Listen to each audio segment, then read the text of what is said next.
নমস্কার বন্ধুরা, আজকে আমি তোমাদের এমন একটি বিচের ব্যাপারে বলবো যেটিকে ভারতবর্ষের সবথেকে হন্টেড বিচ অথবা ভুতুড়ে বিচ বলা হয়ে থাকে। বিচটি রয়েছে গুজরাটের সুরাট শহর থেকে 21 কিলোমিটার দূরে। বিচটির নাম হলো ডুমাস বিচ। এই বিচে দুটি আশ্চর্যকর রহস্যময় বিষয় রয়েছে।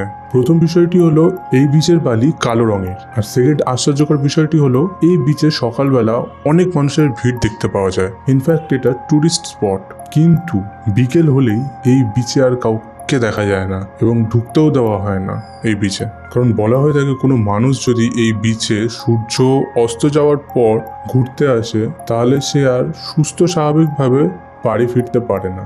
যে সমস্ত মানুষরা সূর্য অস্ত যাওয়ার পর এই বিচে থেকে দেখেছিল তাদের কথায় জানা গেছে যে এই বিচে সূর্য অস্তের পর থাকলে নানা রকম অলৌকিক ঘটনা ঘটে থাকে। তাদের সাথে ঘটেছিল যে তারা ফিল করতে পারছে যে তাদের সাথে অন্য কোনো এন্টিটি হেঁটে চলে বেড়াচ্ছে, তাদেরকে ফলো করছে এবং জায়গাটি স্বাভাবিকের তুলনায় অতিরিক্ত ঠান্ডা হয়ে যায়। সেখানকার স্থানীয় লোকরা বলে যে আগে এমন অনেক মানুষদের এই বিচে কবর দেওয়া হয়েছিল আর পোড়ানো হয়েছিল, যার জন্য এই বিচে এখনো তাদের আত্মা বিনা মুক্তি পেয়ে এই বিচটিকে হন্ট করে বেড়ায়। ব্যাপারটা হচ্ছে এই বিচে সকালবেলায় কোনো রকম হন্টেড অ্যাক্টিভিটি দেখা যায় না। মানুষরা আসে এই বিচে, নানান রকম খেলাধুলা করে, ঘুরে ফেরে, কিন্তু সূর্য অস্ত যাওয়ার পরেই শুরু হয়ে যায় এই বিচের ভৌতিক খেলা, যার জন্য এই বিচটিকে ইন্ডিয়ার টপ হন্টেড প্লেসের মধ্যে একটা ধরা হয়। আপনারা জানেনই এই পৃথিবীতে এমন অনেক ঘটনা আছে,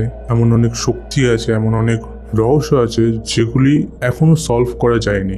বলা হয়ে থাকে নাকি এই ডুমাস বিচটি আগে ছিল শ্মশান স্থান, অর্থাৎ এখানে মানুষকে কবর দেওয়া হতো এবং তার থেকেও বেশি মানুষকে দাহ করা হতো, যার জন্য এই বিচের বালি এখনো কালো হয়ে আছে। আর বলা হয়ে থাকে নাকি সেই সমস্ত আত্মারা যারা মুক্তি পায়নি তারাই এই বিচে ঘোরাফেরা করে এবং সূর্য অস্ত যাওয়ার পর জায়গাটিকে হন্ট করে বেড়ায়। যারা সূর্য অস্ত যাওয়ার পর এই বিচে থেকেছিল তারা এটাও বলেছিল যে তারা কোনো একটা কালো অবয়বকে বিচে ঘোরাফেরা করতে দেখেছে। আমাদের এই ভারতবর্ষে, আমাদের এই পৃথিবীতে কত রকমই আশ্চর্যকর রহস্যময় জিনিস থাকে, তাই না? তো আপনারাও যদি এরকম রহস্যময় ঘটনার ব্যাপারে আরো জানতে চান তাহলে অবশ্যই আমাদের এই চ্যানেলটিকে সাবস্ক্রাইব করুন এবং বেল আইকনটি ক্লিক করে দিন। আজকের মতন এখানেই বিদায় নিচ্ছি, আবার পরের গল্পতে দেখা হবে।